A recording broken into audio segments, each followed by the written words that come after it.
It's one of the biggest mysteries Alaska has seen in some time. What caused hundreds of thousands of seabirds to wash up on our shores? And as KTV 11's Lauren Maxwell tells us, there's another mystery tonight, why the birds are no longer turning up in droves.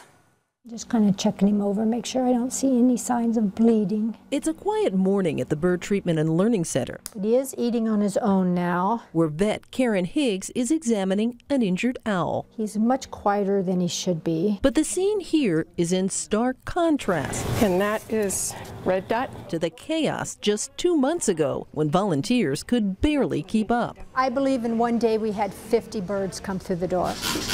The sick and starving seabirds were murres, plucked from beaches where most birds had already died.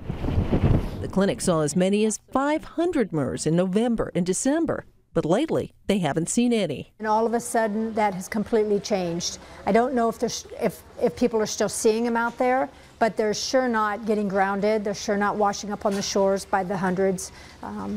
So another mystery. And they're common murres that showed up on the hay flats up in Palmer. Scientists say the die-off has slowed. These birds are probably likely following the Knik River. But research into what caused it is going full speed. And many of the birds, when we perform the necropsies, they actually have empty stomachs, so we're not finding any food. They know the birds are starving. The bigger question is why. Probably indicative of something going on in the ecosystem that's not well right now. When the ocean isn't healthy, it's usually not just one species that's impacted. Yeah, just from anecdotally, I know that a lot of fishermen are worried. What does this mean for what's going on in the ocean?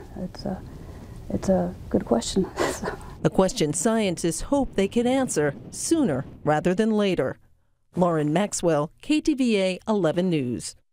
Now, scientists say as many as 500,000 murres died. The most recent in mid-February, up to 8,000 showed up on the shores of Lake Iliamna.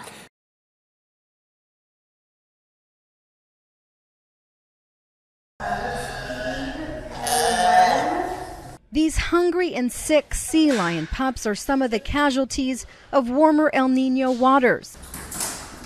Inside the Channel Islands Marine and Wildlife Institute, volunteers are trying to get the pups to eat sardines and herring. How much did 120 get? The animals also get their glucose levels checked and are treated if needed. I have 2 more animals that I think are crashing. Sadly, some of these little guys won't make it out of intensive care. Since 2013, when the ocean started warming up, sea lions had to venture farther away from the Channel Islands in search of food. The babies will stick around for a couple days or 3 or 4 days when they're young, and then of course as time goes on and mom's not coming back, they start to venture off on their own. And the problem is getting worse. Then of course last year was unprecedented for us. We had 359. This year we're already at 160, and it's only the middle of March, so we've got a long way to go. Hold on a sec, let her shot. In the outside pen, a much brighter picture. These sea lions are now eating and working out. They all just go in and they compete for their fish, which is really good because that'll help them in the wild. And soon it will be time to go home. When it's time for these animals to be released, we have an agreement with the island packers, and they donate their boat time for us, and we literally take them out to the Channel Islands and release them where they were born.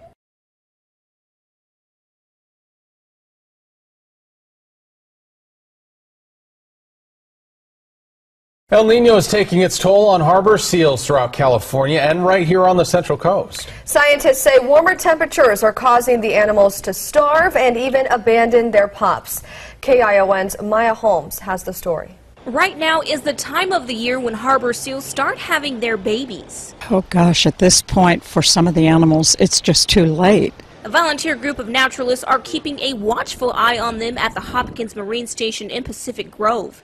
And they say the start of the season has been rough. Some of them are way too thin to have a healthy birth and have enough milk to feed it. So far this season, 13 pups have been born, but none of them have survived. Many seals are underweight and starving, suffering from a shortage of food in the Pacific Ocean. This part of the ocean, the food, the basic nutrition is made in the cold water on the deep. The warmer temperatures of El Nino are keeping the food in the colder waters, preventing it from rising to the surface.